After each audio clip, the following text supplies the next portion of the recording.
Hello friends, I hope you are doing good. Today I will be talking about triple calendar trade which I exited last week. What strike prices and expiries did I choose?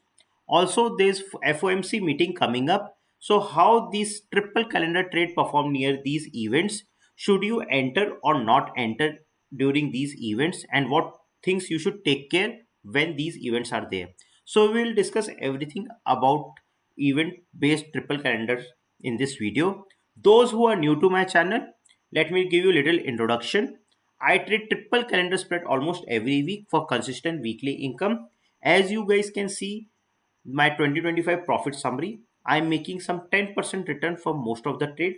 Also on month to month basis, I'm making some good returns. So if you are also interested to learn this strategy in detail, there is one playlist which comprise of couple of videos which will give you introduction to this strategy in detail. If you have any questions, you can ask me in the comment section below. So the link to that playlist is in the description below. Also, you can see it on top of your screen. Also, you can follow me on Instagram, Discord, or Twitter. I post my real-time trades update there. Also, you can subscribe to this channel so you don't miss out any video. Thank you. So now let's go to this video. So today I'll be talking about this trade which I last week I exited. This I entered on 3rd of October and I exited on 10th of October. Let me go to QQQ calendar, this calendar to QQQ graph and show you there. So 3rd of October when QQQ was going around 604, 605, I entered this trade. Now, what expiries and strike prices did I choose? So let's first about the expiries. Since I entered on 3rd of October, let me show you on calendar. So this is 3rd of October and you guys know I go 3 weeks far. So anywhere if I'm entering in this week between 29th to 3rd, I'll go 3 week far. Starting from third, like the last days, which is 3rd. So first week will be 10th, second will be 17th, and third will be 24th. So third will be 24th. So I will be selling 24th of October option and I will be buying 1 week after that, which is 31st of October. So I'll be selling 31st, 24th of October options and buying 31st of October options to create these 1 week calendars. Now, what strike prices would I choose? So, whichever is my selling leg, which is 24th of October in this case, I'll check out what is at the money straddle price for 24th of October. So that day on 3rd of October, we were going around 604, 605. So I will round it off to lower number 600, something like that.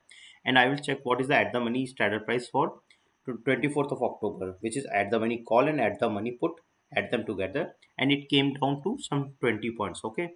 Now I add 5 points extra just for extra cushioning in case, QQQ went up or down suddenly. So for that, I will add extra 5 point cushion. So 20 plus 5 is 25. So 600 is my middle calendar because I rounded off from 604. Instead of putting it 604 or sub this number, I rounded off to multiple of 5. You can put 605 or you can put at 600. I usually prefer lower one because usually we fall very drastically. So I prefer to keep it lower. So 600 was my put calendar. Now 600 plus 25 is 625. So this will be my upper calendar and it was a call calendar. And 600 minus 25 is 575. So I will place this as a put calendar. Why this is called? So that it is out of money, and 575 is put because this will be out of money. So these were my strike prices and this was my entry 3rd of October. Now, as you guys can see, QQQ went up every day. And on 10th of October, I was able to see some 10% plus profit. So I exited this trade. Now let me go to the Excel sheet where I'll show you on day-to-day basis how this trade performed. So as I told you guys that selling was 24th of October and buying was 31st of October.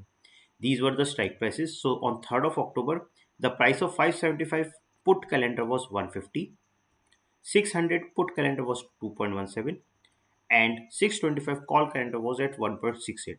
So in total, for every lot of this triple calendar was going for 5.35. Now on October 6th, I was able to see a profit of 5.79 from this triple calendar. On October 7th, this triple calendar was in a profit of 3.18%.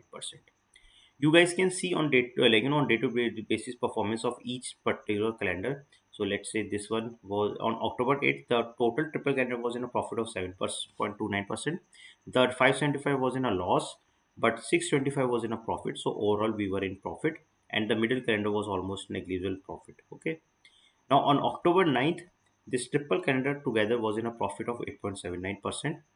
On October 10th, when QQQ was around 611.86, I saw a profit of 10.23%. So whenever it is above 10%, I exit the trade. So this is after my commission and everything. So this is pure my profit. So I saw 10% plus profit. So I exited this trade.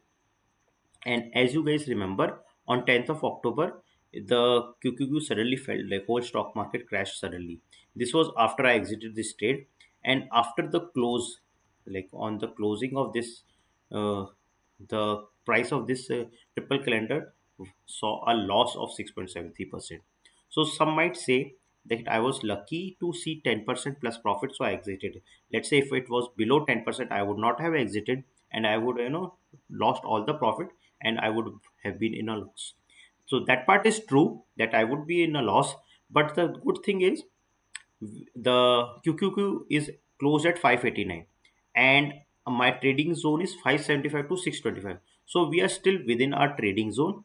And also if you see the expiry is on 24th of October, so expiry is on 24th of October, and as per my rule, I can stay in this state till 17th of October.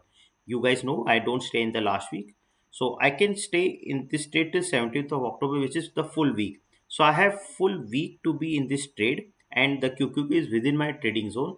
So there are good chances that this will recover. And there is one more thing why I was confident about this trade was the FOMC meeting. The reason is FOMC meeting is on 28th and 29th October, correct? And my buying leg is 31st of October, which is after the meeting. And my selling leg is before the this event, which is 24th of October. So as the day passes on, the 31st October volatility will go up because of this event, and 24th October will not see this volatility much because it is before the event. So going forward, the prices of these calendars will go up more and more. So there are good chances that you will make, even if you are still in this state. Let's say if I would not have exited, I would still, there are good chances I would have made the profit again. Okay. One thing I'll suggest, like if the event is, let's say here in this case is 28th and 29th of October, don't buy a calendar where you're selling 31st of October option and buying 7th of. So this pair, 31st and 7th pair, is not good. The reason is, as per my rules, I exit if I, let's say I'm in this trade on 31st and 7th October trade, then I would have to exit by 24th of October. And the event hasn't happened. Event will happen on 20th and 29th. Okay. So the volatility of this 31st October, which is your selling leg, will not go down. So this means your this calendar, this pace, 31st and 7th, will not show good profit. There is a chance that it might show, but there is a chance, since the volatility of 31st October is also going up because the event is here 28th and 29th. So I don't recommend trading this pair 31st and 7th. Either trade 24th and 31st, because it is within the buying leg is after the event and the sell leg is before the event. So this is a good pair. 31st and 7th I won't recommend, or you can go with 7th and 14th. This is fine. The reason is, if you are selling 7th of November option, then you can stay in this trade till 31st. So either before the event, let's say you are able to capture 10% profit, good. If you are not able to capture, let's say till 27th also, after the event, the volatility will go away of this 7th of November option. And so this way you can stay in this trade till 31st of October. So this way you can stay, the event will go away and the effect of this event will also go away. So then you can see good profit because you can stay in this trade till 31st. So 7th and 14th is a good pair. 24th and 31st is a good pair. But 31st and 7th is not a good pair. You can make profit from this, but it might be a hard trade. So I prefer, keeping life easier. So 24th, 31st was a good pair. Now I will, next trade which I will take will be 7th and 14th, and never 31st and 7th if the event is here. So I hope you learned from this video, like around events, what how to take care. And one disclaimer, all this information is for your knowledge purpose only. Do your own research before doing any trade. See you in the next video. Thank you.